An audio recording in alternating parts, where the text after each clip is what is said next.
Hey, nice shirt. Oh, thank you. First of all, path of exile for life. But more importantly, as we see the whole world has turned to a fear-based mobilization effort. And we've seen that translate into violence. And the right's not immune to it because it can hit everybody's psychology. Sure. How do we beat that with optimism? Because that's going to be crucial to avoid mass eruption of conflict. Yeah, I mean, there does seem to be,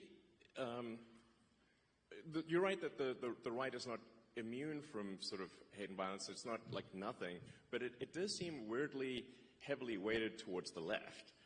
I mean, like, I haven't seen anyone tearing off like a Biden-Harris hat. Like, we're just like, you feel a bit sorry for them, like, oh, maybe they're wrong there, you know. But you see people tearing off MAGA hats.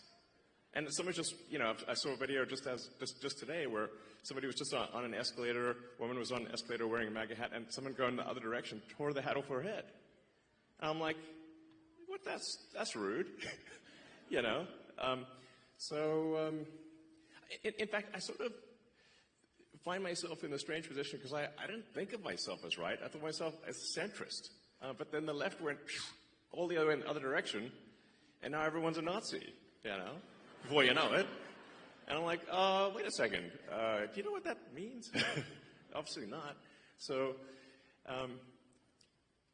but yeah, I mean, I think, you know, I believe in peaceful discourse and that, you know, we make arguments, verbal arguments, and the people decide which way they want to go. But we don't engage in sort of shouting people down or violence or burning things or shooting things. That's how democracy is supposed to work. It's peaceful discourse. Welcome to hang out and see maybe some questions people let's see. We'll go. Hi, Elon. I also am a teacher. I was a teacher in Colorado for 8 years, high school Spanish.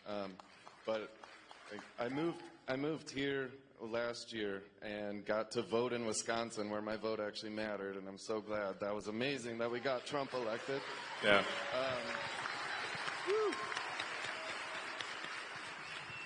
And I was listening to, I believe it was Patrick Bet-David. He called this perfectly, where he said, when Trump gets elected, he's going to go from enemy number one to Elon's going to be number one. And for the reason, I mean, he only has a couple years left, and we've all seen the left go after you and make you number one enemy. And just walking in here, we heard Nazis suck. There's all this horrible thing. And just on a serious note, I just want to let you know, my wife and I pray for you at night. Thank you. For your safety.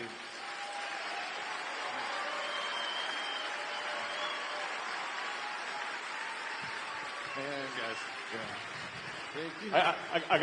I got to watch my hand gestures these days, you know. Yeah. But I think this one's safe, you know. You know, it's like you can't wave to the crowd. You never know what'll happen. And I've been a fan of your